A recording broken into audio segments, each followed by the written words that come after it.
எங்களை மாதிரி திமுக தனியா நின்று ஒரு தேர்தல் 50 தொற்று சொல்லுங்க பாப்போம். 50 தொற்று சொல்லுங்க பாப்போம்.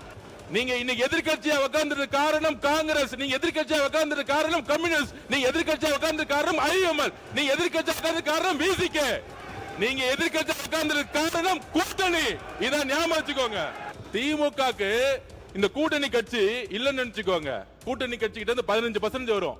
அந்த 15% இல்லன்னு நினைச்சுக்கோங்க. சென்னையில அந்த 2 தொகுதி கூட ஜெயிச்சிருக்க முடியாது. தமிழ்நாட்டுல 10 தொகுதி ஜெயிச்சிருக்க முடியாது. 23 கட்சி கூட்டணி இல்லன்னு நினைச்சுக்கோங்க. திமுக 10 தொகுதி ஜெயிச்சிருக்க மாட்டாங்க. காங்கிரஸ் இல்லன்னா விசிகே இல்லன்னா கம்யூனிஸ்ட் இல்லன்னா ஐஎம்எல் இல்லன்னா சென்னையிலே சொல்றேன், சென்னையிலே இஸ்லாமியர்கள் ஏன் ஓட்டு போட்டாங்க தெரியுமா? விசிகேவும் காங்கிரஸும் ஐஎம்எல் இருந்தாலும் இஸ்லாமியர்கள் ஓட்டு போட்டாங்க. மாண்பு பேரவைத் தலைவர்களே, மேடம் நான் உங்க சார்பா பேசிடுறேன். மேடம் பேரவைத் தலைவர் அவர்களே, உங்களுடைய மூத்த உறுப்பினர் சொன்னாரு, நீங்க மேலூர்ல நின்னீங்க, நாங்க தான் காரணம் அப்படின்னு.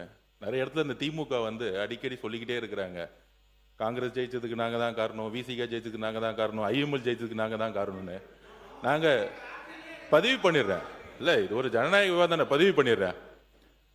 கிட்டத்தட்ட 22-23 கட்சி கூட்டணி திராவிட முன்னேற்ற கழகம் கடந்த 10 வருஷமா 3 முறை மிகப்பெரிய வெற்றி ஒத்துக்கிறோம். நீங்க தான் ஆளுங்கட்சி ஒத்துக்கிறோம். ஆனால் 2026ல தமிழக வெற்றி கழகம் தனி பெரும்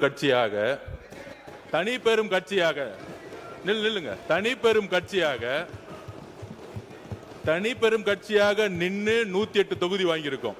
தனி பெரும் கட்சி, வெறும் இளைஞர்கள் மட்டும். 23 கட்சி கூட்டணி இல்லன்னு நினைச்சுக்கோங்க. திமுக 10 தொகுதி ஜெயிச்சிருக்க மாட்டாங்க. காங்கிரஸ் இல்லன்னா விசிகே இல்லன்னா கம்யூனிஸ்ட் இல்லன்னா ஐஎம்எல் இல்லன்னா சென்னையிலே சொல்றேன், சென்னையிலே இஸ்லாமியர்கள் ஏன் ஓட்டு போட்டாங்க தெரியுமா? விசிகேவும் காங்கிரஸும் ஐஎம்எல் இருந்தாலும் இஸ்லாமியர்கள் ஓட்டு போட்டாங்க. சென்னையில இதுவரைக்கும் திமுக 62ல இருந்து நானும் பார்த்துட்டு இருக்கேன். பெரிய தோல்விகள் சென்னையில இருந்ததே கிடையாது. ஆனால் தமிழக வெற்றி கழகத்துல 14 தொகுதி தோத்துருக்காங்க. 14 தொகுதி. அப்ப திமுகக்கு இந்த கூட்டணி கட்சி இல்லன்னு நினைச்சுக்கோங்க. கூட்டணி கட்சி கிட்ட இருந்து 15% வரும். அந்த 15% இல்லன்னு நினைச்சுக்கோங்க. சென்னையில அந்த 2 தொகுதி கூட ஜெயிச்சிருக்க முடியாது. தமிழ்நாட்டுல 10 தொகுதி ஜெயிச்சிருக்க முடியாது.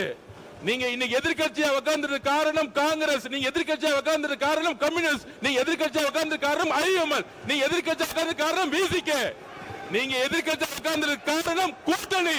இத ஞாபகம் வச்சுக்கோங்க. ஒரே நிமிஷம். எங்களை மாதிரி திமுக தனியா நின்று ஒரு தேர்தல் 50 தொற்று சொல்லுங்க பாப்போம். 50 தொற்று சொல்லுங்க பாப்போம். ஒரே ஒரு தேர்தல் திமுக தனியா நின்று 50 தொற்று சொல்லுங்க. அப்பதான் இந்த கூட்டணி கட்சியோடைய அருமை திமுகவுக்கு தெரியும். நான் ஒரு உட்காருங்க.